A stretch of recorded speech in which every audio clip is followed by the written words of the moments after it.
سامعین حاضرین پردہ نشین خواتین اسلام السلام علیکم ورحمۃ اللہ وبرکاتہ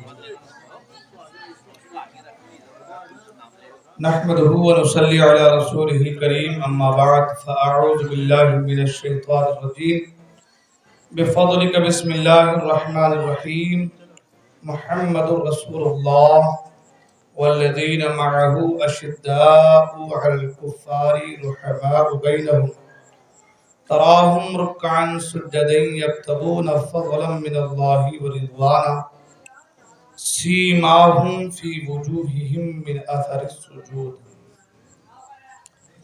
آمنت بالله صدق الله المولانا العلي العظيم وصدق رسوله النبي الأمين الأمي المكين المتين المبين الرؤوف الرحيم الكريم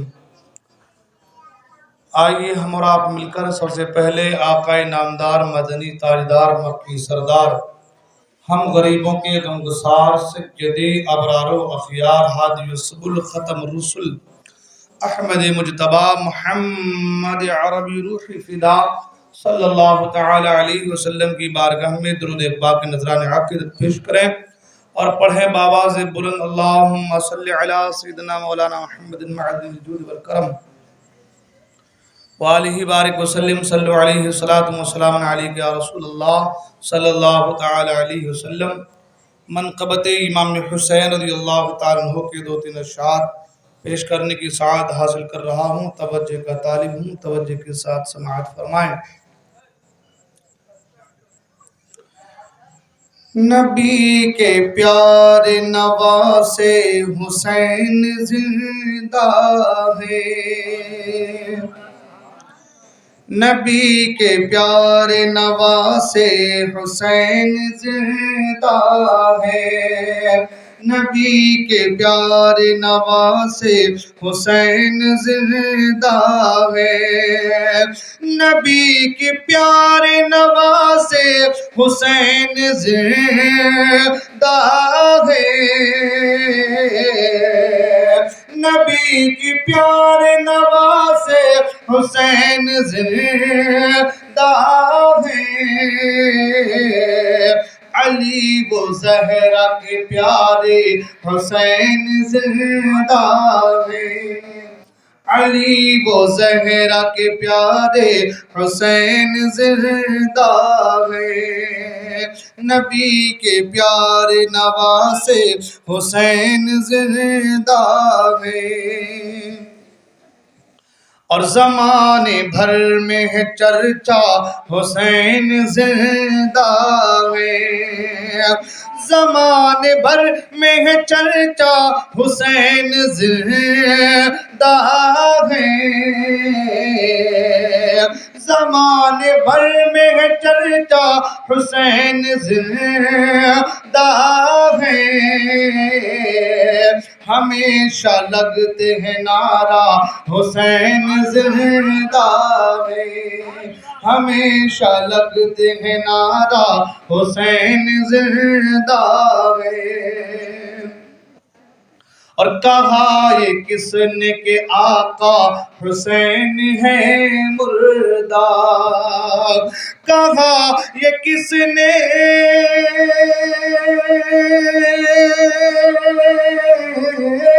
کہا یہ کس نے کہ آقا حسین ہے مردہ، کیے ہیں آنکھوں سے پردے حسین زندہ ہے، کیے ہیں آنکھوں سے پردے حسین زندہ ہے، اور جہاں سے نام و نشان مٹ گیا یزیدی کا، جہاں سے نام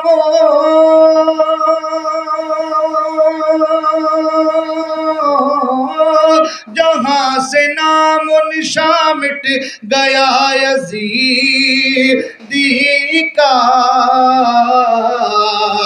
مگر نبی کے چہیتے حسین زندہ ہے، مگر نبی کے چہیتے حسین زندہ ہے، اور زمانہ لا نہیں سکتا مثال ایسی کبھی، زمانہ لا نہیں، زمانہ لا نہیں سکتا مثال ایسی کبھی، جو سجدہ کر کے جو سجدہ کر گئے میرے حسین زندہ میں، جو سجدہ کر گئے میرے حسین زندہ میں، نبی کے پیارے نواسے حسین زندہ میں، علی و زہرا کے پیارے حسین زندہ ہیں۔ درود پاک پڑھیں۔ اللہم صلی علی سیدنا مولانا محمد معدن الجود والکرم، منبع العلم والحلم والحکم، وآلہ الکرام وابنہ الکریم، بارک وسلم صلو علیہ، صلاۃ و سلام علیک یا رسول اللہ صلی اللہ تعالی علیہ وسلم۔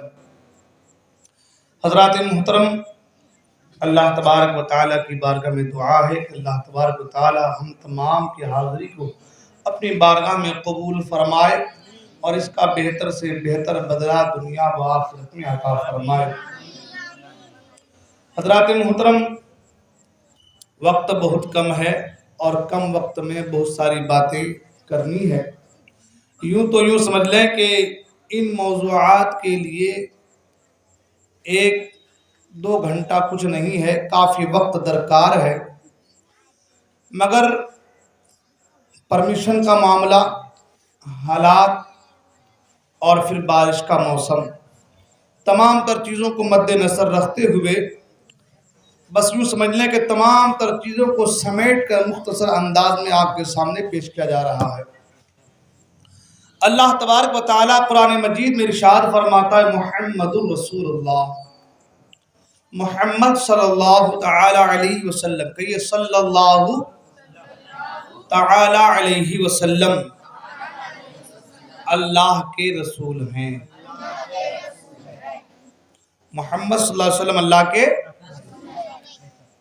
والذین معہ اشداء علی الکفار، اور ان کے جو ساتھی ہیں وہ کفاروں پر بڑے سخت ہیں، رحماء بینہم، مگر آپس میں بہت محبت کرنے والے، ایک دوسرے سے پیار کرنے والے، رحم کرنے والے ہیں۔ حضرات محترم، اللہ کے رسول صلی اللہ تعالی علیہ وسلم اور آپ کے اصحاب کا ذکر قرآن مجید کی اس آیت میں ہو رہا ہے۔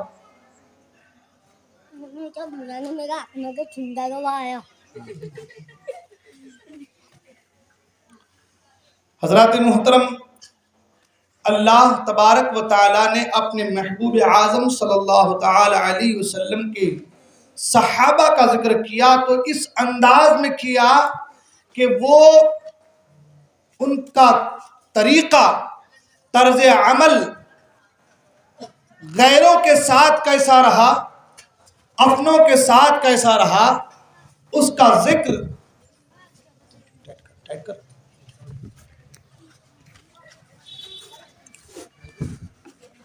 اللہ تبارک و تعالی نے اپنے محبوب کے ساتھیوں کا تذکرہ کیا تو اس انداز میں کیا کہ ان کا غیروں کے ساتھ کیا طریقہ رہا، اپنوں کے ساتھ کیا طریقہ رہا، اس کا ذکر اللہ تبارک و تعالی نے قرآن مجید میں فرمایا۔ والذین معہ اشداء علی الکفار رحماء بینہم، ان کے ساتھی جو تھے وہ غیروں پر بڑا سخت تھے مگر آپس میں بڑے رحم کرنے والے۔ سختی کا یہ عالم کہ جہاں بھی اللہ اس کے رسول کے دشمن کو دیکھتے تو فوراً کے فوراً ان سے علیحدگی اختیار کرتے۔ محبت کی نشانی بھی یہ ہے کہ جن سے آپ محبت کریں، جن سے آپ پیار کریں، ان کے محبوں سے محبت ہو اور ان کے دشمنوں سے عداوت ہو، یہ محبت کی نشانی ہوا کرتی ہے۔ صحابہ اکرام نے اپنی زندگی میں یہ کر کے دکھا دیا، تو اللہ تبارک و تعالیٰ نے ان کی مثال کو قرآن کریم میں شامل فرما دیا۔ سبحان اللہ۔ جب انہوں نے یہ کر کے بتایا تو اللہ تبارک و تعالیٰ نے قرآن مجید اس کو شامل فرما دیا، اور قیامت تک کے لیے اللہ کے بندوں کو، رسول کی امت کو یہ سبق دے دیا کہ اگر تم حقیقت واقعی اگر تم اللہ اس کے رسول سے محبت کرتے ہو تو وہ طریقہ اختیار کرو جو طریقہ اللہ کے رسول کے صحابہ کا طریقہ ہے۔ یوں تو تمام صحابہ کفاروں پر سخت تھے، مگر حضرت عمر فاروق اعظم رضی اللہ تعالیٰ عنہ سب سے زیادہ سختی برتنے والے میں سے تھے۔ ان کی سختی کا یہ عالم، اللہ اکبر، کہ غزوہ بدر میں جب جنگ ہوئی بدر کے مقام پر، تو جو قیدی آئے، جو قیدی بن کر کے آئے، آپ نے کہا کہ ان تمام کو جو قیدی بن کر کے آئے ہیں قتل کر دیے جائیں۔ جب آپ نے حضرت عمر فاروق اعظم نے جملہ کہا تو اللہ تبارک و تعالیٰ نے آپ کی تائید میں قرآن کریم کی آیت کریمہ کو نازل فرما دیا۔ سبحان اللہ۔ عمر فاروق اعظم نے یہ سبق دیا، یہ درس دیا، اے لوگوں، محبت صرف یہ نہیں ہے، محبت صرف یہ نہیں ہے کہ وہ زبان سے کہہ دے کہ ہم رسول کی امت ہیں، رسول سے پیار کرنے والے نہیں۔ محبت اس چیز کا نام ہے کہ جب آپ محبت کرو تو ان کی ہر ادا سے محبت کرو، اور دشمنی کرو تو ان کے ہر دشمنوں سے دشمنی رکھو، تب جا کر کے آپ کی محبت کامل ہوگی۔ ہماری طرح نہیں، ہماری طرح نہیں، ہمارے یہاں تو حال یہ ہے، ہم کہتے ہیں یہ سنی ہے، یہ 24 ہے، کہتے ہیں نا، شادی بیاہ ہو تو فوراً چلے جاتے ہیں، کہتے ہیں نہیں وہ حضرت لوگوں کا کام ہے وہ سنبھالیں گے، اپنے کو سب کو دیکھنا ہے بھائی، ہم کو مل کے رہنا ہے، مل جل کے رہنا ہے، سب کے ساتھ رہنا ہے، سب کا ساتھ سب کا وکاس ہے، نہیں سب کے ساتھ رہنا ہے تو ہم کو مل جل کے رہنا ہے، ہم کو کوئی مطلب نہیں کہ کون کیا کر رہا ہے نہیں کر رہا ہے، ہم کو کھانے سے مطلب ہے، گوشت مانڈا کھانے سے مطلب ہے۔ ہم زبان سے تو کہہ رہے ہیں کہ ہم اللہ کے رسول سے پیار کرتے ہیں، مگر دل میں جھانک کر دیکھیں کہ واقعی ہم اللہ کے رسول سے محبت کرتے ہیں۔ اللہ کے رسول سے محبت اگر ہوگی تو کبھی بھی رسول کے دشمنوں سے محبت نہیں ہوگی۔ توجہ دیجئے، توجہ دیجئے، صحیح بول رہا ہوں نا؟ یہ کیا بات ہے کہ آپ اپنے باپ سے محبت کریں اور باپ کے دشمنوں سے بھی محبت کریں؟ ہو سکتا ہے؟ آپ تو کہیں گے میرے باپ کا دشمن ہے، خبردار جو میرے گھر پہ قدم رکھا دو، اور یہ بھی کہیں گے آئندہ تیرے گھر پہ قدم بھی نہیں رکھتا میں، ہے نہیں؟ مگر باپ سے کہیں زیادہ مرتبہ اگر کسی کا ہے تو وہ محمد عربی کی ذات ہے۔ سبحان اللہ۔ تم باپ کے دشمنوں سے دشمنی رکھو گے مگر رسول کے دشمنوں سے دوستی رکھو گے، یہ محبت نہیں ہے، یہ دکھاوا ہے، فریب ہے، دھوکہ ہے۔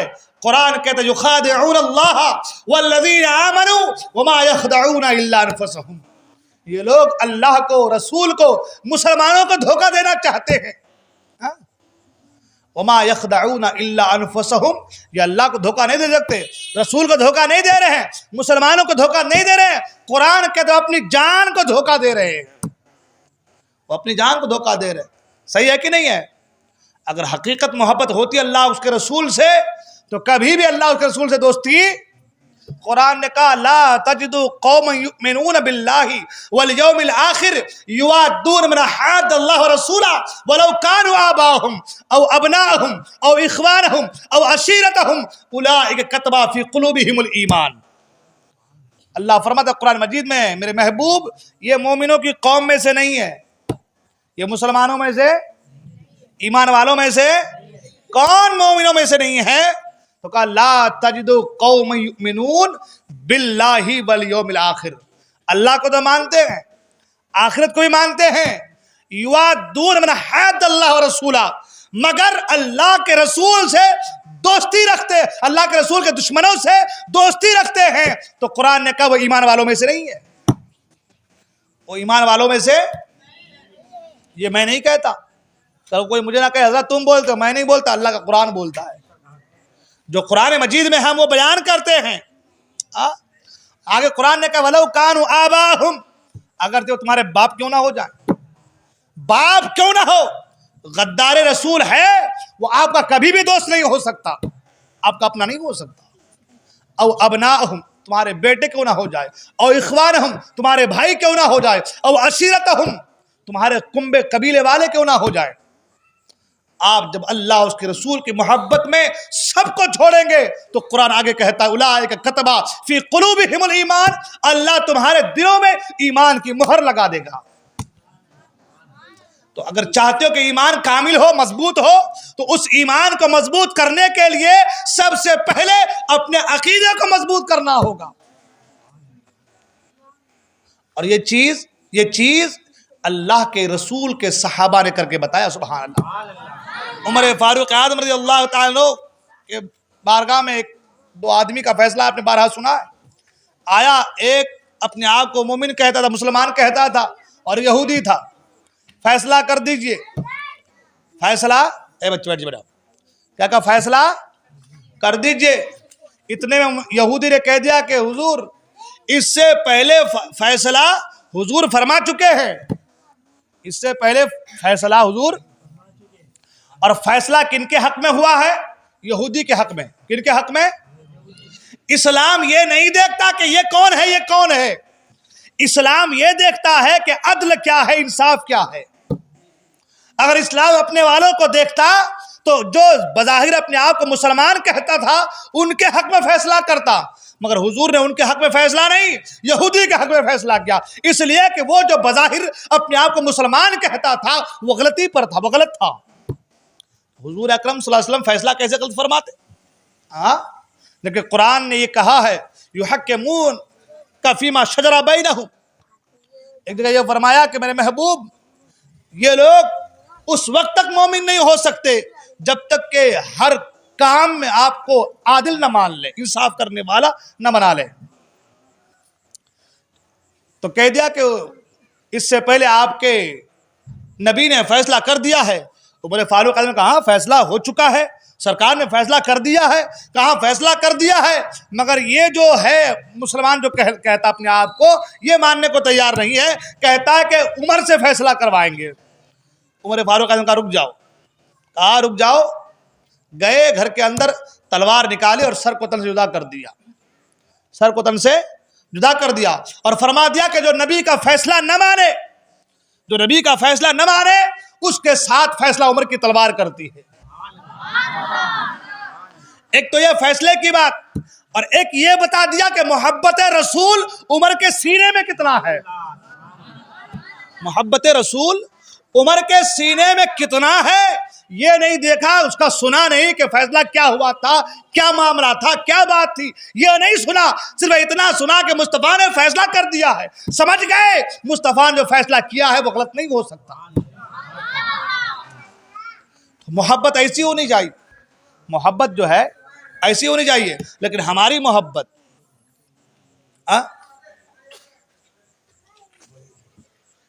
مگر ہماری محبت کچھ اور ہے۔ ہماری محبت کا عالم یہ ہے بس جو بھی ہے جیسا بھی ہے مل لو، یہ دنیا ہے، کام بنا لو چلے جانا ہے۔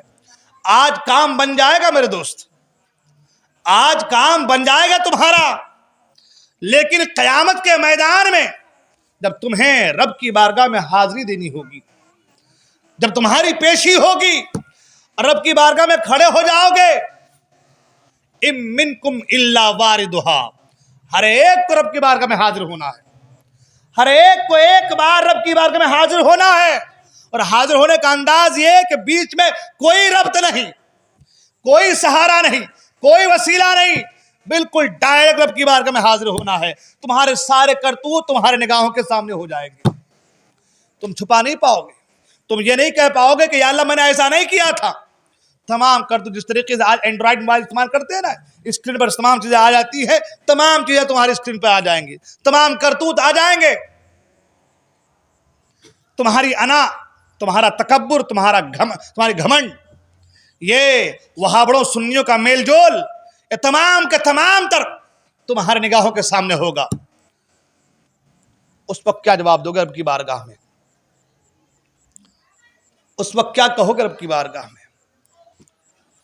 اس لیے آج یہ نہ دیکھو کہ میں نے اپنا الو سیدھا کر لیا ہے، بلکہ یہ دیکھو کہ اگر آج میں نے حق کے راستے پر چلا، آج اگر میں نے صحیح راستے پر چلا، آج اگر میں اپنی زندگی کو اسلام کے سانچے میں ڈھال لیا، تو آگے کا جو سفر ہے وہ میرا آسان سے آسان ہوتا نظر آئے گا۔ تو صحابہ اکرام کا طریقہ یہ رہا کہ صحابہ اکرام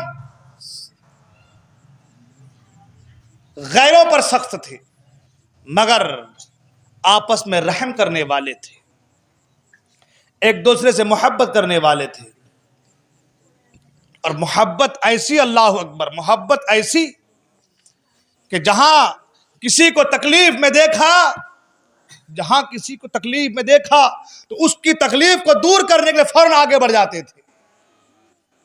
آج ہم اپنی زندگی میں جھانک کر دیکھیں، ہمارا تو حال یہ ہے، کوئی تکلیف میں پھنسا ہے تو ہم باتیں کرتے ہیں، اب دیکھتے ہیں کیا کرتا ہے، اب تو آنا پڑے گا میرے پاس، اب تو آئے گا تب بتاؤں گا اس کو میں کہ میں کیا ہوں، میں کون سی چیز ہوں، ہے نا؟ ہمارا یہ حال ہے۔ مگر وہ صحابہ تھے، سبحان اللہ، ان کے دلوں کو اللہ نے پاک کیا تھا، پاک و صاف کیا تھا۔ ان کے دل میں قدورت نہیں تھی، ایک دوسرے کی نفرت نہیں تھی، حسد نہیں تھی، بغض اناد نہیں تھا، بلکہ وہ دل کو پاک و صاف کر کے اس دل میں صرف اللہ اس کے رسول کی محبت کو بسائے ہوئے تھے۔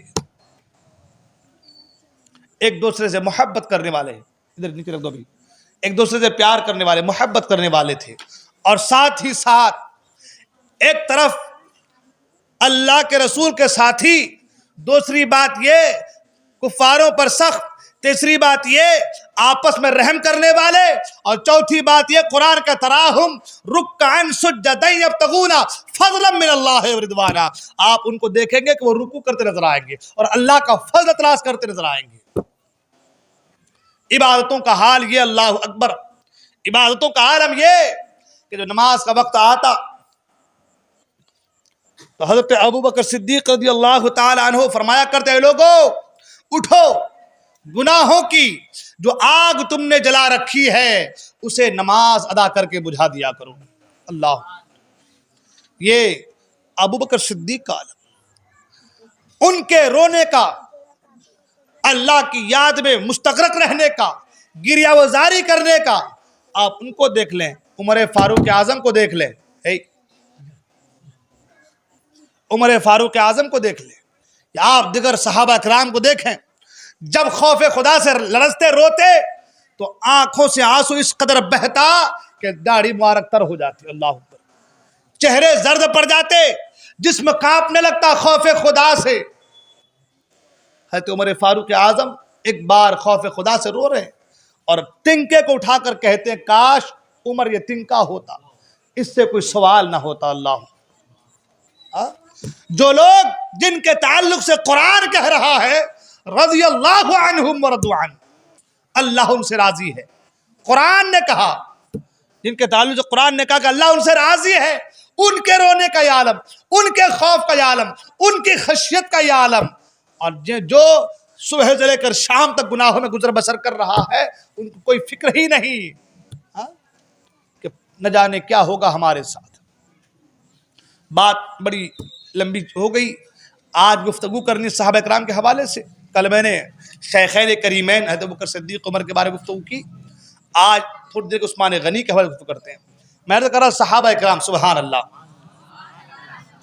صحابہ اکرام سرکار کے ہر صحابی، سرکار اقدس صلی اللہ علیہ وسلم کے ہر صحابی کا مقام اتنا بلند و بالا کہ کوئی وقت کا بڑا محدث، مفکر، مفتی، ولی، غوث، قطب، ابدال، اقطاب، اغواث کیوں نہ ہو جائے، کسی صحابی کے مقام کو نہیں پا سکتا، کسی صحابی کے مرتبے کو نہیں پا سکتا، بلکہ فرمایا تو یہاں تک گیا کہ صحابہ اکرام جب جنگ میں جاتے، ان کا گھوڑا جب دوڑتا تو ان کے گھوڑے کی دوڑنے کی وجہ سے دل جو دھڑکتا، اللہ اکبر، ان کے گھوڑے کے ٹاپوں سے، کھروں سے نکلنے والے ذرات جو نکلتے، فرمایا کوئی ان کھروں، ان ذرات کی طرح بھی کوئی نہیں ہو پائے گا۔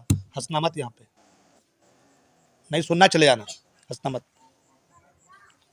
درود پاک پڑھیں، اللہم صلی علی سیدنا مولانا محمد بارک وسلم صلی علیہ صلاۃ و سلام علیک یا رسول اللہ صلی اللہ علیہ وسلم۔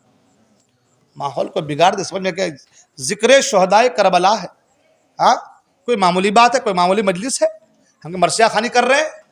ہاں کل بھی دیکھا میں کہ 4-5 لونڈے پیچھے بیٹھے آرام سے ہنس رہے باتیں کر رہے ہیں۔ ارے نہیں سننا ہے تو مت سنو۔ کسی کو آنا بلانا امپورٹنٹ نہیں ہے، تمہارے آنے نہ آنے سے ان کی محفل خراب نہیں ہوگی، ہاں تمہارے آ جانے سے تمہاری زندگی آخر سنور جائیں گی۔ ہاں اور یہی بزرگوں نے طریقہ دیا ہے کہ جب بزرگوں کی محفل میں بیٹھو تو ادب سے بیٹھو، جتنا سننا چاہتے ہو سن لو، اب تمہارا نقطگی آ گئی تو چلے جاؤ۔ بھائی گناہ گاری میں مبتلا ہونے سے بہتر ہے کہ آپ گھر چلے جائیں نا۔ ہاں اگر آپ یہاں بیٹھ کر کے ہنسی مذاق کر رہے ہیں، گناہوں میں مبتلا ہو رہے تو بہتر ہے کہ آپ نہ سنیں، گھر چلے جائیں، کم سے کم گناہ سے بچ جائیں گے۔ اور سننا ہے تو دل جمعی کے ساتھ سنیں، اس لیے کہ یہ جو ہم کہہ رہے ہیں نا ہمارے باپ کی بولی نہیں ہے، ہمارے گھر کی نہیں ہے، ہم یہ وہ بیان کر رہے ہیں جو اللہ اس کے رسول نے فرمایا ہے اور جو ہمارے بزرگوں نے ہم تک پہنچایا ہے۔ ہاں اس لیے اللہ کے واسطے ذکر سننا ہے تو دل جمعی کے ساتھ سنیں۔ پہلے ہی وقت کم ہے اور کم وقت میں بہت ساری باتیں کرنی رہتی ہے۔ میں عرض کر رہا تھا صحابہ اکرام کے حوالے سے، صحابہ اکرام کا مرتبہ، اور صحابہ اکرام میں بھی ابو بکر و عمر عثمان علی کی شان، سبحان اللہ۔ ابو بکر و عمر عثمان علی کی شان کے کیا کہیں، سبحان اللہ۔ حضرت عثمان غنی کے تعلق سے گفتگو کرنی ہے نا، اللہ اکبر۔ فرمایا گیا کہ کل قیامت کے میدان میں، کل میدان محشر میں ہر ایک کو اللہ کے سامنے حاضر ہونا ہے نا، ہر ایک کو اللہ کے سامنے حاضر ہونا ہے، اور حاضر ہونے کا انداز یہ جیسا کہ میں نے کہا بیچ میں کوئی واسطہ، ڈائریکٹ حاضر ہونا ہے، ہر ایک کو حاضر ہونا ہے، مگر فرمایا گیا سوائے عثمان غنی کی۔ کیا شان ہے عثمان غنی کی؟ اس لیے کہ عثمان غنی سب سے زیادہ حیا کرنے والے تھے، سب سے زیادہ حیا کرنے والے۔ حیا کا عالم یہ، اللہ اکبر، عثمان غنی کے حیا کا عالم یہ۔ فرمایا گیا، حضرت عائشہ فرماتی ہے کہ ایک بار سرکار اپنے حجرے میں تھے اور سرکار کی لنگی شریف تھوڑی سی پاؤں کی طرف اٹھی ہوئی تھی، سرکار ویسے ہی لیٹے رہے۔ ابو بکر صدیق آئے، باتیں کیے چلے گئے، عمر فاروق اعظم آئے، باتیں کیے چلے گئے، عثمان غنی نے دروازے پہ دستک دی۔ جب دستک دی تو سرکار نے کہا رک جاؤ، دروازہ نہ کھولنا۔ سرکار نے کہا رک جاؤ، سرکار اٹھے، تہبند شریف کو سیدھی کیا، اس کے بعد کہا اب عثمان کو اندر آنے دو۔ عثمان آئے، بات چیت کی، چلے گئے۔ حضرت عائشہ کہتی ہیں یا رسول اللہ صلی اللہ علیہ وسلم، میرے والد آئے، آپ ایسے ہی لیٹے رہے، عمر فاروق اعظم آئے، ایسے ہی لیٹے رہے، لیکن جب عثمان آئے تو آپ اٹھ کر بیٹھ گئے، کپڑوں کو درست کیا۔ وجہ کیا ہے؟ آقا فرماتے ہیں وجہ یہ ہے کہ میں اس عثمان سے حیا کیوں نہ کروں جس سے آسمان کے فرشتے حیا کرتے ہیں۔ یہ عثمان کی شان ہے، سبحان اللہ۔ یہ عثمان غنی کا مقام ہے۔ میں نے کل بھی کہا نا، مقام ایسے نہیں ملتا، قربانیاں پیش کرنی پڑتی ہے، سبحان اللہ۔ مرتبہ ایسے حاصل نہیں ہوتا، قربانیاں دینی پڑتی ہے۔ آپ آئے ہیں، نیند خراب ہے، نیند کو خراب قربان کر کے آئے ہیں نا، آپ آئے ہیں اپنا وقت دے رہے ہیں، آپ آئے ہیں سبحان اللہ کی صدائیں بلند ہو رہی ہے، آپ آئے ہیں ذکر سن رہے ہیں، آپ یہ قربانیاں دے رہے ہیں، تو کیا آپ کی قربانیاں رائے گاہ چلی جائے گی، برباد چلی جائے گی؟ نہیں، بلکہ یہ تو وہ محفل ہے کہ جس محفل میں نورانی فرشتے اپنے نوری پروں سے اس محفل کو ڈھانپ لیا کرتے ہیں، سبحان اللہ۔ تو آپ کا یہاں آنا رائے گاہ نہیں جائے گا۔ اچھا ہمارے یہاں کیا ہے، ہمارے یہاں کا ہر جگہ کا یہی ماحول ہو گیا ہے کہ بھائی چیپ اینڈ بیسٹ اور فاسٹ والا معاملہ بہت زیادہ ہو گیا ہے۔ موبائل بھی پہلے 2G 3G 4G 5G آ گیا ہے کہ نہیں ہے؟ ہاں اب کام جلدی میں ہونا چاہیے، تو ہمارا بھی طریقہ ایسا ہو گیا ہے، بس ابھی دعا کے ابھی مل جانے ہونا مجھے، ابھی محفل میں آئے ابھی ثواب مل جانے ہونا مجھے، ابھی آئے ابھی بگڑے کام بن جانے ہونا مجھے۔ بن جائے گا، بن جائے گا، دعائیں قبول ہو جائیں گی، مگر پہلے اپنی زبان کو اس قابل بنا لو کہ تم دعا کرو تو تمہاری دعا رد نہ ہو۔ آپ جانتے ہیں، آپ نے سنا ہوگا حضرت موسیٰ علیہ السلام کے زمانے میں ایک شخص تھا جس کا نام بلعم باورا تھا۔ کیا نام تھا؟ ہاں، بلعام باورا. وہ ایسا انسان تھا، مستجاب الدعوات تھا، جو بھی دعا کرتا فوراً قبول ہو جاتی، جو بھی دعا کرتا فوراً قبول ہو جاتی، فوراً قبول ہو جاتی. انہوں نے موسیٰ علیہ السلام کے تعلق سے بھی بد دعا کی تھی. لوگوں نے پیسہ دیا، مال و متا دیا کہ بھائی فلاں چیزیں ملیں گی، عورتیں ملیں گی، خوبصورت لڑکیاں ملیں گی، اتنے پیسے ملیں گے، موسیٰ علیہ السلام کے تعلق سے دعا کر دے.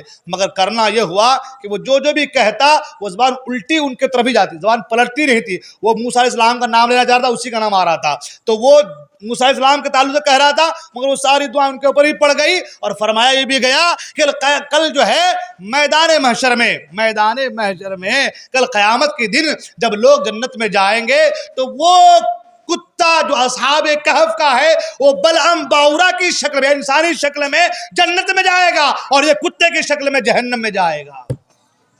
تو وہ بھی مستجاب دعوات تھا، دعا کرتا فوراً قبول ہو جاتی. آپ کے پاس بھی ہے موقع، ارے کیوں نہ ہو، آپ اشرف المخلوقات ہیں. کیا ہیں؟ نبی کی امت ہے. سبحان اللہ. قرآن میں آپ کا ذکر ہے. سبحان اللہ. اللہ فرماتا ہے کنتم خیر امت اخرجت للناس تأمرون بالمعروف وتنہون عن المنکر. قرآن کہتا ہے تم بہترین امت ہو. تمہاری بھلائی کی تعریف تو قرآن کر رہا ہے، تمہاری اچھائی کی تعریف تو قرآن کر رہا ہے. قرآن کا تم بہترین امت ہو. کس بنا پر؟ تو کہا تأمرون بالمعروف وتنہون عن المنکر. اچھی باتیں بتاتے ہو، بھلائی کا حکم دیتے ہو، اور لوگوں کو برائی سے منع کرتے ہو. اس بنا پر تم اچھی امت ہو، بہتر امت ہو. ہاں، تو آپ کے تعلق سے قرآن نے کہا آپ اچھی امت ہیں، بہتر امت ہیں، تمام امتوں میں بہتر ہے. اور آپ کے تعلق سے کہ آپ اشرف المخلوقات ہیں، کرامت کا تاج آپ کے اوپر رکھا گیا ہے، زمین پر سب سے پہلا خلیفہ ہونے والا انسان ہے اللہ کا.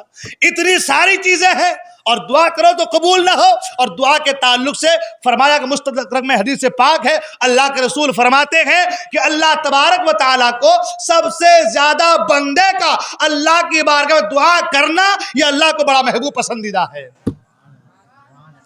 جب اتنی ساری فیسلٹیز ہیں پھر دعا قبول نہ ہو ہی نہیں سکتا. مگر کرنا کیا ہے؟ اپنی زبان کو پاک و صاف رکھنا ہے. اپنی زبان کو پاک و صاف رکھنا ہے، دل کو پاک و صاف رکھنا ہے، خیالات کو پاک و صاف رکھنا ہے، دل کو گناہوں کی آلودگی سے پاک و صاف رکھنا ہے. اس کے بعد آپ دعا کریں، انشاءاللہ ضرور بالضرور دعا قبول ہوں گی. اعلیٰ حضرت کے والد محترم رئیس المتکلمین علامہ نقی علی رحمٰ کتاب لکھی ہے احسن الوعاء لآداب الدعاء. کون سی کتاب؟ احسن الوعاء لآداب الدعاء. اس کتاب میں آپ نے غالباً 59 طریقے اور آداب دعا کے بتائے ہیں. سبحان اللہ. 59 طریقے اور آداب دعا کے بتائے ہیں. آپ بتاؤ مجھے وہ آداب کو ملحوظ نظر رکھتے ہوئے اگر ہم دعا کریں دعا قبول کیوں نہیں ہوگی؟ اللہ تبارک و تعالیٰ دعا قبول کرنے والا. فرمایا وَإِذَا سَأَلَكَ عِبَادِ عَنِّي فَإِنِّي قَرِيبٌ. میرے محبوب جب آپ سے میرے بندے میرے تعلق سے سوال کرتے ہیں تو آپ کہہ دیں کہ اللہ تمہارے قریب ہے. نیچے رکھ دو میں اللہ تمہارے قریب ہے. تو کہنے کا مطلب یہ ہے کہ بھائی آپ بہترین امت ہیں، ہے نا. آپ دعا کریں گے اللہ تعالیٰ دعا کو ضرور قبول فرما لے گا. تو آپ یہاں پر بیٹھے ہیں تو یہ نہ سوچیں کہ ہم خالی چلے جائیں گے، نہیں، جھولیاں بھریں گی. مگر ہوگا یہ کہ کبھی ایسا ہوتا ہے کہ فوراً مل جاتا ہے، کبھی ایسا ہوتا ہے کہ اللہ تعالیٰ اس سے بہتر عطا فرماتا ہے، کبھی ایسا ہوتا ہے آپ کی دعا کو ذخیرہ کے طور پر رکھ لیا جاتا ہے اور کل قیامت کے میدان میں اس کا بدلہ دیا جائے گا. فرمایا گیا جب قیامت کے میدان میں ان کی دعاؤں کا بدلہ دیا جائے گا تو وہ کہیں گے کاش دنیا میں میری کوئی دعا قبول ہی نہ ہوتی، رکھ لی جاتی اور آج دی جاتی تو میں کامیاب ہو جاتا. سبحان اللہ. یہ دعا کا عالم ہے. سبحان اللہ. تو کہنے کا مطلب یہ ہے کہ آپ دل کو صاف رکھیے، دل جمعی کے ساتھ بیٹھیے. اللہ اس کے رسول کی محفل میں بیٹھ رہے ہیں، ادب کو ملحوظ نظر رکھیے. یہ باتیں میری بری اگر لگ رہی ہیں نا تو اللہ کے واسطے دل سے نکال دیجیے، اس لیے کہ میں جو کہہ رہا ہوں آپ کی بھلائی کا خواہاں ہوں. میں چاہتا ہوں کہ آپ یہاں آئے ہیں تو خالی ہاتھ نہ جائیں، یہاں آئے ہیں تو آ کر کے بھی آپ کا دامن خالی ہو، یہ اچھا نہیں ہے. آپ آئے ہیں تو دامن بھر کر کے جائیں. اب سنیں حضرت عثمان غنی کی بات ہے نا. کن کی بات؟ عثمان غنی ذو النورین. سبحان اللہ. سرکار نے ایک نہیں دو بیٹی کا نکاح حضرت عثمان غنی سے فرمایا. سبحان اللہ. اور سرکار فرماتے ہیں کہ اگر مجھ محمد کی 40 بیٹیاں ہوتی تو ایک باجگرے میں سب کے سب کو عثمان غنی کے نکاح میں دے دیتا. سبحان اللہ. حضرت عبداللہ ابن عمر عمر فاروق اعظم کے بیٹے طواف کرنے کے بعد خانہ کعبہ کے پاس بیٹھے ہوئے ہیں. ایک شخص عراق سے آیا اور آنے کے بعد جو ہے دیکھا کہ خانہ کعبہ کے پاس ایک بزرگ شخص بیٹھا ہوا ہے, تو کسی سے پوچھا کہ بھائی یہ جو بیٹھے ہیں یہ کون ہے؟ لوگوں نے کہا کہ یہ حضرت عبداللہ ابن عمر ہیں, عمر فاروق اعظم عمر بن خطاب رضی اللہ تعالیٰ عنہ کے بیٹے ہیں. لکڑی لکھا تو ایک کیا کہا؟ عمر بن خطاب کے بیٹے حضرت عبداللہ ابن عمر ہیں. وہ عراق سے آیا ہوا آدمی قریب آیا اور آنے کا سلام کیا. عبداللہ ابن عمر نے سلام کا جواب دیا. تم لوگ یہی سب ملانا کا ادھر ملا کے لا نہیں پاتے تم لوگ. سلام کیا اور آپ نے سلام کا جواب دیا. توجہ ادھر دیا. سلام کا جواب دیا اور جواب دینے کہا کہ حضور آپ سے میں ایک سوال کرنا چاہتا ہوں. کیا کرنا چاہتا ہوں؟ میں عثمان غنی کے مقام کو بتانا چاہتا ہوں. کیا کہا کہ حضور آپ سے کچھ میں سوال کرنا چاہتا ہوں. عبداللہ ابن عمر نے کہا سوال کرو. کیا کہا؟ دیکھیں انسان جب شقی القلب ہو جائے, کیا ہو جائے؟ شقی القلب, یعنی دل جس کا بدبخت ہو جائے, مطلب دل جس کا جو ہے خراب ہو جائے. دل میں جب کسی کے گناہ اپنا گھر جما لے تو وہ یہ نہیں دیکھتا کہ یہ کون سی جگہ ہے, یہ کون سا آدمی ہے, یہ کون سا مقام ہے, نہیں دیکھتا. وہ خانہ کعبہ کو بھی نہیں دیکھتا, وہ حتیم کو بھی نہیں دیکھتا, میزاب رحمت کو بھی نہیں دیکھتا, مدینے کو بھی نہیں دیکھتا, کچھ بھی نہیں دیکھتا, کون بیٹھا وہ بھی نہیں دیکھتا. دل جب کالا ہو جائے تو اس کو کوئی مطلب نہیں رہتا. تو اس نے کیا کیا, اور سرکار نے ایک جگہ یہ فرمایا کہ جو شقی القلب ہوتا ہے, یعنی جس کا دل خراب ہوتا ہے, تو دنیا میں آ کے نہیں بلکہ ماں کے پیٹ سے ہی دل خراب ہوتا ہے. ہاں, اس لیے بھائیو دوستو دل صاف رکھو. ہاں, اب سنیں وہ عبداللہ ابن عمر کے بارے میں کیا کہا کہ حضور آپ سے کچھ میں سوال کرتا ہوں. یہ نہیں دیکھا کہ عبداللہ ابن عمر کہاں بیٹھے ہیں, خانہ کعبہ کے پاس بیٹھے ہیں. کون ہے؟ عبداللہ ابن عمر ہیں. اور کیا ہے؟ ساتھ میں حتیم ہے, میزاب رحمت ہے, حجر اسود ہے. قریب دیکھیں آپ تو جو ہے مروہ اور صفا کی پہاڑیاں ہیں. یہ نہیں دیکھا, سوال کیا. سوال کیا تھا اس کا؟ سوال کیا کہ حضور ایک بات یہ بتائیں, عثمان غنی رضی اللہ تعالی عنہ, عثمان غنی جنگ بدر میں شامل ہوئے تھے؟ آپ نے فرمایا نہیں. ایک بات یہ بتائیں حضور کہ جب احد کے میدان میں جنگ جب ہو رہی تھی اور سرکار نے جب 50 صحابہ کو ایک جگہ پہ لگایا تیر اندازوں کو اور کہا تھا یہاں سے ہلنا نہیں, مگر وہ لوگ بعد میں وہاں سے ہل گئے. جو بھی معاملہ ہوا تو ادھر سے مشرکین 1000 جو ہے ادھر سے آئے اور حملہ کر دیا. تو اس وقت پوری مسلم فوج تتر بتر ہو گئی, ادھر ادھر ہو گئی. تو ایسے وقت میں ان کے پیچھے ہٹنے والوں میں عثمان غنی شامل تھا یا نہیں؟ عبداللہ ابن عمر نے کہا شامل تھے, وہ بھی پیچھے ہٹنے والوں میں شامل تھے. تو ایک بات بتائیں, جب بیعت رضوان ہوا تھا تو اس وقت عثمان غنی نے اپنا ہاتھ حضور کے ہاتھ پر دے کر کے بیعت کیا تھا؟ آپ نے فرمایا نہیں. توجہ ادھر دیجیے آپ لوگ, تین اٹھو سے, کیا کہا کہ حضور بیعت رضوان میں ہاتھ پہ ہاتھ دے کے بیعت کیا تھا؟ آپ نے فرمایا نہیں. جب نہیں کہا تو وہ کیا کہا؟ اللہ اکبر, اور کہا, نعرہ لگایا اور کہا کہ میں جو سوال کرنا چاہ رہا تھا, جس چیز کو آپ سے پوچھنا چاہ رہا تھا, آپ نے جواب دے دیا اور میں کامیاب ہو گیا. یعنی وہ عثمان غنی کا دشمن تھا, عثمان غنی سے نفرت کرنے والا تھا. وہ خوش ہو گیا کہ بھائی جنگ بدر میں شریک نہیں ہوا, اور احد کے جنگ میں جب لوگ پیچھے ہٹنے لگے تو وہ بھی عثمان غنی پیچھے ہٹنے لگے, اور تیسری بات یہ کہ بیعت رضوان پہ بیعت بھی نہیں کیا. تو اس کا مطلب یہ کہ عثمان غنی تینوں چیزوں میں شامل نہیں رہا. تو اس کا مطلب یہ تھا کہ جب عثمان غنی تینوں چیزوں میں شامل نہیں رہا تو عثمان غنی سرکار کے محبوب نظر نہیں ہوئے یا سرکار کی بارگاہ کا ادب کرنے والا نہیں ہوا. یہ سوچ کر کے انہوں نے یہ سوال کیا. اور جب حضرت عبداللہ ابن عمر نے اس طریقے سے جواب دیا تو وہ خوش ہو گیا اور کہا کہ اللہ اکبر، نعرہ لگاتے لگاتے آگے بڑھنے لگا. حضرت عبداللہ ابن عمر نے کہا اسے بلاؤ، اسے بلاؤ. اس کو بلایا گیا، قریب آیا. آپ نے کہا کہ تو نے سوال کیا کہ جنگ بدر میں عثمان غنی شامل ہوئے تھے یا نہیں؟ تو میں نے کہا تھا کہ ہاں شامل نہیں ہوئے تھے. لیکن تو نے وجہ نہیں جانا. تو نے صرف شامل ہونے کے تعلق سے کہا شامل نہیں ہوئے تھے، وجہ نہیں پوچھا تم نے کس لیے شامل نہیں ہوئے تھے. اسے خود مصطفیٰ کریم نے منع کیا تھا.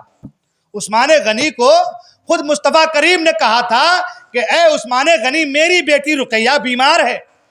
عثمان غنی کی بیوی سرکار کی بیٹی حضرت رقیہ بیمار تھی. کہا میری بیٹی بیمار ہے، تم بدر کے میدان میں نہ جانا، تم جنگ بدر میں شامل نہ ہونا، بلکہ میری بیٹی کی تیمار داری کرتے رہنا، دیکھ ریکھ کرتے رہنا.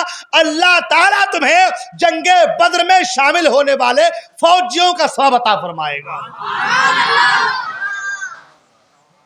خود تاج الشریعہ فرماتے ہیں نا، نبی مختار کل ہے، جس کو جو چاہے عطا کر دے. ہاں، زمین کو آسماں کر دے، سریا کو سرا کر دے. ہاں، تو فرمایا عثمان غنی نے خود سے نہیں کہا تھا کہ حضور میں نہیں جاؤں گا. حضور نے کہا تھا عثمان یہ میرا حکم ہے. اور جانتے ہیں الامر فوق الادب، الامر فوق الادب. جب ادب ہو جائے نا، ادب والا معاملہ آ جائے نا، تو حکم جو ہے وہ ادب پر فوقیت رکھتا ہے. کوئی ہمارے پیر صاحب ہیں جیلانی میں، سرکار کہہ دے کہ تم کو وہاں جانا ہے، میرا جانے کا دل نہیں کر رہا ہے، تم وہاں جانا ہے، تو اب ان کا حکم ہے تو مجھے جانا ہے. ہاں، ایک ادب ایک اپنی جگہ ہے لیکن حکم ایک اپنی جگہ ہے. تو سرکار نے کہا تھا کہ اے عثمان تم نہ جانا، میری بیٹی کی تیمارداری کرتے رہنا، اللہ تعالیٰ تمہیں بدر میں شامل ہونے والے بدریوں کے ثواب کے برابر ثواب عطا فرمائے گا.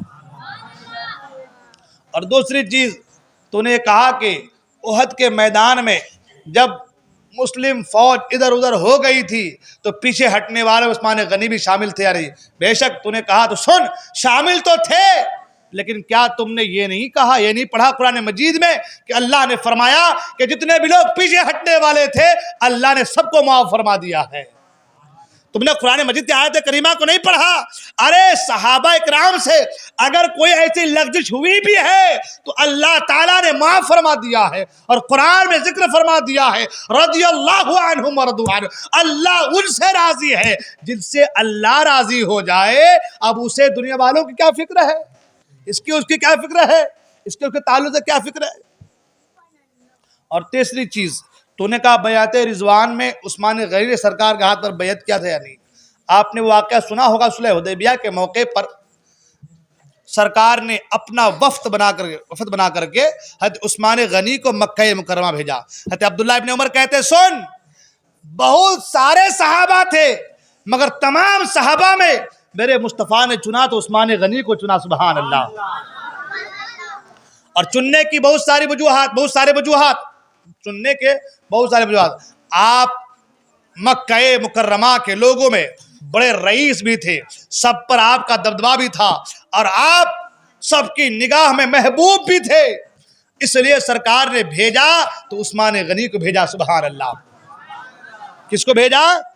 عثمان غنی کو بھیجا. اور عثمان غنی کی محبت دیکھیں مصطفیٰ کریم سے. گئے مکہ مکرمہ، کفار نے کہا کہ عثمان غنی آپ آئے ہیں، آپ طواف کر لیجئے خانہ کعبہ کا. کئی دنوں سے طواف، کئی مہینوں سے طواف نہیں کیا تھا، خانہ کعبہ کی زیارت نہیں کی تھی، خانہ کعبہ کا طواف نہیں کیا تھا. کہا مشرکوں نے کہ آپ طواف کر لیجئے، آپ کو طواف کرنے دیا جائے گا، لیکن آپ کے ساتھ جو محمد عربی ہیں، جو ان کے ساتھی ہیں، ان کو خانہ کعبہ کا طواف نہیں کرنے دیا جائے گا۔ عثمان غنی نے کہا تھا برجستہ، اے لوگو سنو، تم کہتے ہو کہ میں طواف کر لوں، خدا کی قسم طواف اور خانہ کعبہ کی زیارت مجھے بڑا محبوب ہے، لیکن میرے مصطفیٰ کریم کو چھوڑ کر کے میں خانہ کعبہ کا طواف نہیں کر سکتا۔ یہ عثمان غنی کی محبت ہے حضور سے، سبحان اللہ۔ ادھر عثمان غنی مکہ مکرمہ گئے ہیں، ادھر کسی نے افواہ پھیلا دی۔ افواہ کیا پھیلا دی کہ معاذ اللہ عثمان غنی شہید ہو گئے، شہید کر دیے گئے، شہید کر دیے گئے ہیں۔ اب لوگوں میں ایک الگ سی بے چینی، عثمان غنی شہید کر دیے گئے۔ سرکار نے تمام صحابہ کو بلایا اور کہا سنو، سب میرے ہاتھ پر ہاتھ دے کر کے بیعت لو۔ ہاں، سب سرکار کے ہاتھ پر ہاتھ دے کر کے بیعت لے رہے ہیں۔ کیا لے رہے ہیں؟ بیعت لے رہے ہیں۔ سرکار کے ہاتھ پہ ہاتھ رکھ کر کے بیعت لے رہے ہیں، اور بیعت لیتے لیتے باہر چل جا، اٹھ کے آئے اب ادھک پنے کرا، یہ بہت بدماش ہو گیا۔ ادھک پنے کرا نا، باہر چل جانا۔ اب سرکار اقدس صلی اللہ علیہ وسلم سب سے کیا لے رہے ہیں؟ بیعت لے رہے ہیں، ہاتھ پر ہاتھ دے کر کے بیعت لے رہے ہیں۔ تمام صحابہ کے بادگر آئے، بیعت لیتے گئے، بیعت کرتے گئے۔ اب جب سب بیعت کر چکے تو سرکار نے کہا یہ میرا ہاتھ، اور میرے اس ہاتھ پر یہ عثمان غنی کا ہاتھ، یعنی سرکار نے اپنے ہاتھ کو عثمان غنی کا ہاتھ قرار دیا۔ سبحان اللہ، اپنے ہاتھ کو عثمان غنی کا ہاتھ قرار دیا، اور اپنے ہاتھ پر دوسرا ہاتھ رکھ کر کے کہا یہ عثمان غنی کا ہاتھ ہے۔ دو چیزیں ظاہر ہوئی، ایک یہ مصطفیٰ کریم نے بتا دیا عثمان غنی شہید نہیں ہوئے، اگر شہید ہوتے تو مصطفیٰ یہ نہ کہتے یہ میرے عثمان غنی کا ہاتھ ہے۔ ہاں، ایک تو یہ علم غیب، اور دوسری چیز یہ سبحان اللہ کہ ہاتھ پر ہاتھ رکھ کے بتا دیا عثمان غنی کا ہاتھ کتنی شان والا ہے۔ سبحان اللہ، کتنی شان والا وہ ہاتھ ہے کہ عثمان غنی کے ہاتھ کے حوالے سے سرکار فرماتے ہیں یہ میرا ہاتھ عثمان غنی کا ہاتھ ہے۔ سبحان اللہ۔ ہاں، تو حضرت عبداللہ ابن عمر نے کہا تم نے اس کے پس منظر کو دیکھا، پڑھا، سنا؟ اب وہ خاموش ہو گیا۔ جب خاموش ہو گیا تو حضرت عبداللہ ابن عمر نے کہا اب کیوں نہیں نعرہ لگاتا، اب کیوں نہیں کہتا، اب کیوں نہیں چیختا، اب کیوں نہیں مسکراتا؟ سن، اگر تو بغض عثمان غنی میں مرے گا، عثمان غنی کے بغض میں مبتلا ہو کر کے دنیا سے جائے گا تو ذلیل و خوار ہوگا، اس لیے کہ میں جانتا ہوں۔ آپ فرماتے ہیں اللہ کے رسول صلی اللہ علیہ وسلم کے سامنے ایک جنازہ لایا گیا۔ سرکار کی عادت کریمہ تھی، جب بھی جنازے کا معاملہ ہوتا سرکار صحابہ سے کہتے مجھے بلانا، میں آؤں گا، جنازہ پڑھاؤں گا۔ ایک جنازہ آیا، لوگوں نے کہا حضور جنازہ پڑھا دے۔ سرکار قریب گئے، جنازہ کے قریب تک گئے، اور جانے کے بعد واپس پلٹے۔ کسی نے کہا حضور جنازہ نہیں پڑھائیں گے؟ آقا نے فرمایا نہیں پڑھاتا۔ کہا حضور کیا بات ہے، آپ جنازہ پڑھاتے ہیں، اس کی جنازہ کیوں نہیں پڑھائیں گے؟ آقا نے فرمایا یہ میرے عثمان غنی سے بغض رکھتا ہے، جو میرے عثمان غنی سے بغض رکھے میں اس کی جنازے کی نماز نہیں پڑھاؤں گا۔ اللہ اکبر۔ اس لیے اے لوگو عثمان غنی سے بغض نہ رکھو، حسد نہ رکھو، اناد نہ رکھو، ان سے محبت کرو۔ محبت کرو گے دنیا میں بھی کامیاب ہوتے نظر آؤ گے، اور آخرت میں بھی کامیاب ہوتے نظر آؤ گے۔ ابھی عثمان غنی کے حوالے سے گفتگو چل رہی ہے، حضرت علی کے بارے تو بات ہی نہیں ہوئی، ہاں، اور آج دونوں کے بارے بات ہو جانی ہے، عثمان غنی کے تعلق سے بھی، علی مرتضیٰ کے تعلق سے بھی، تاکہ ہم لوگ کل جو ہے فضائل اہل بیت بیان کریں اور جلدی سے کربلا کا واقعہ شروع ہو جائے۔ ہر جگہ تو یہی ہوتا ہے کہ ایک دن ابوبکر صدیق، ایک دن عمر فاروق، عثمان غنی، مولا علی، اہل بیت طاہر، حضرت فاطمہ، لیکن ہم کو بار بار یہ سب ہم سن رہے ہیں، سنتے آئے ہیں، جلدی سے سمیٹ کر کے ہم کربلا کے واقعہ کی طرف بڑھیں گے انشاءاللہ۔ حضرت علی کے حوالے سے دو چار بات سن لیں۔ سبحان اللہ، علی وہ ہیں، سبحان اللہ، علی وہ ہیں جس کے تعلق سے آقا فرماتے ہیں، اللہ اکبر، سرکار فرماتے ہیں کہ منافق علی سے محبت نہیں کر سکتا اور مومن علی سے عداوت نہیں رکھ سکتا۔ ہاں، یعنی مطلب یہ کہ ایمان والے کی نشانی، علامت مصطفیٰ کریم نے یہ بتا دی کہ جو ایمان والا ہوگا، مومن ہوگا، وہ علی سے محبت کرے گا۔ اب جو علی سے محبت نہ کرے، علی سے پیار نہ کرے، تو آقا فرماتے وہ منافق ہے۔ یعنی علی کی محبت کو معیار ایمان بنا دیا. سبحان اللہ. علی کی محبت کو, یوں تو علی کے تعلق سے بڑی حدیث ہیں, بڑے فضائل و محاسن ہیں. حضرت علی مرتضیٰ رضی اللہ عنہ کے سرکار نے فرما دیا علی کا خون میرا خون ہے, علی کا گوشت میرا گوشت ہے. اللہ اکبر. اب اس سے بڑی بات اور کیا ہو سکتی ہے کہ علی کے خون کو مصطفیٰ نے اپنا خون قرار دیا, علی کے گوشت کو مصطفیٰ نے اپنا گوشت قرار دیا. اور آپ جانتے ہیں آج ہمارا جھگڑا کیا ہے وہابیوں سے؟ وہ کہتے ہیں کہ مصطفیٰ ہماری طرح ہے, ہمارے بڑے بھائی ہیں. ہاں ذرا یہ کہتے ہیں نا, کیا کہتے ہیں کہ ہمارے بڑے بھائی ہیں. یہ کہتے ہیں نا معاذ اللہ ہماری طرح ہے, ہمارے بڑے بھائی کی طرح ہے. وہ بڑے ہیں تو بڑے بھائی ہیں, ہم چھوٹے ہیں تو چھوٹے بھائی ہیں, ہے نا. لیکن جو شخص ایسا کہے وہ کتنا باطل بد ہوگا وہ انسان. قرآن کہتا ہے ما کان محمد ابا احد من رجالکم, محمد صلی اللہ علیہ وسلم لوگوں میں سے کسی کے باپ نہیں, مردوں میں سے, جوان مردوں میں سے کسی کے باپ نہیں.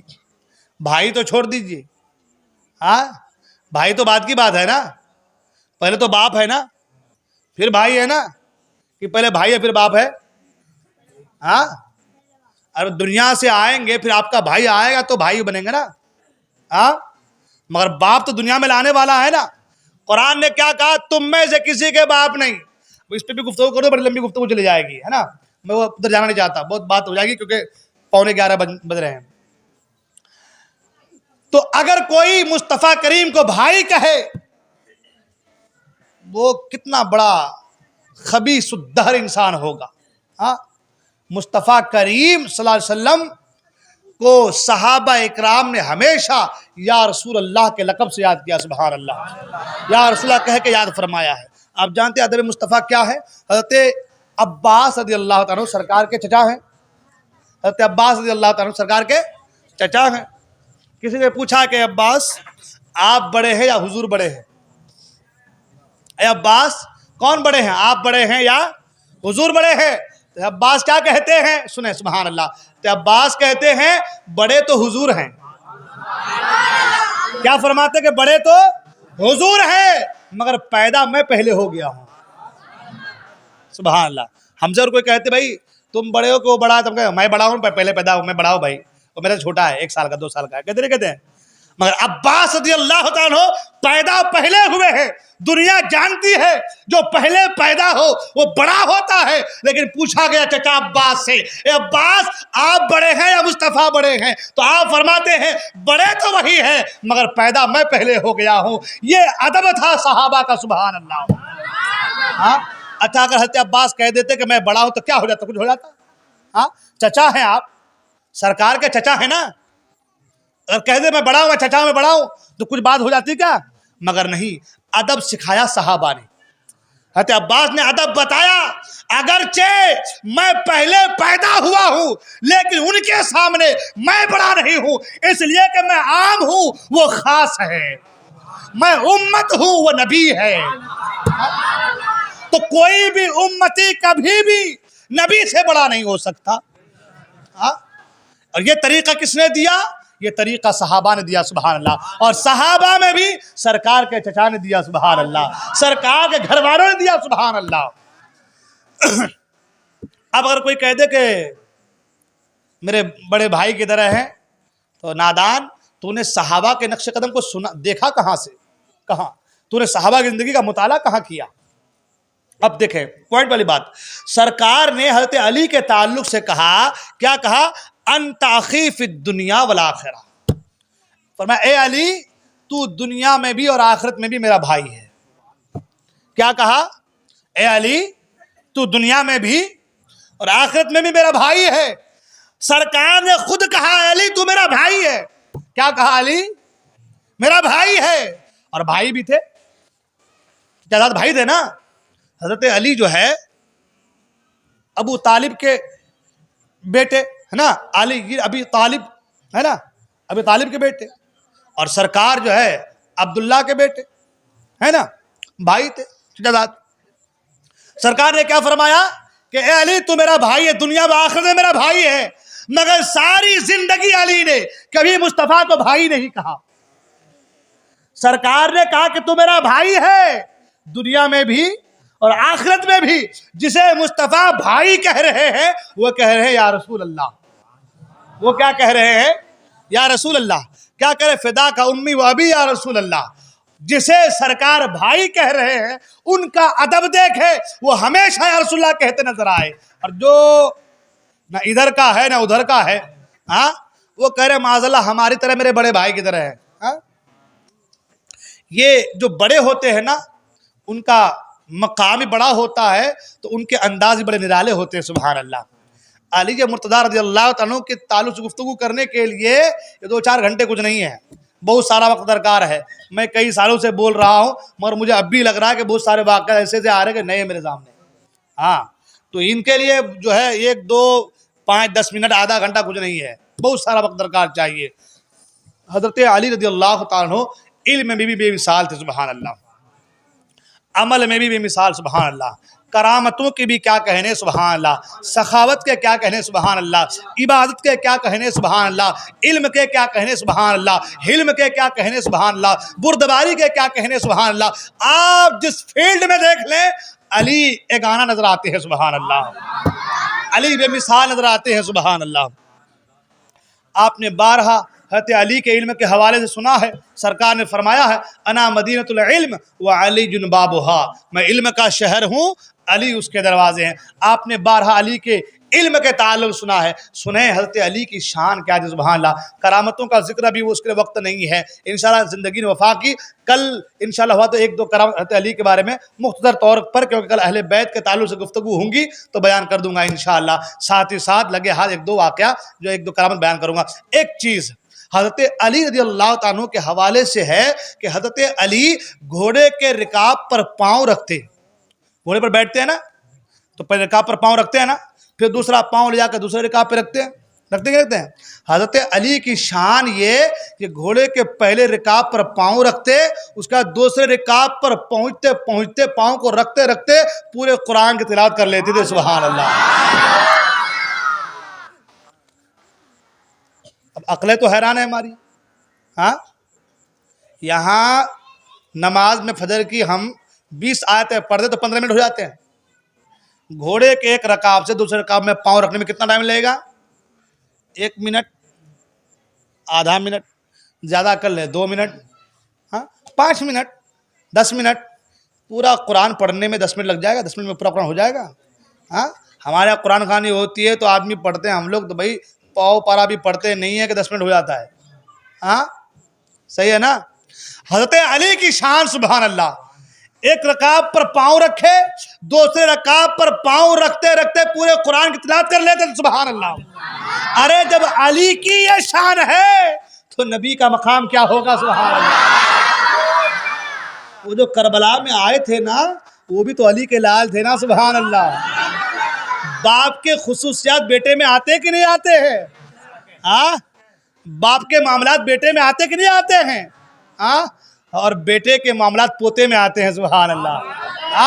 کربلا میں علی کا لال آیا تو علی کا پوتا بھی آیا. سبحان اللہ. نہ کربلا میں علی کے لال کا جواب ہے نہ علی کے پوتے کا جواب ہے. سبحان اللہ.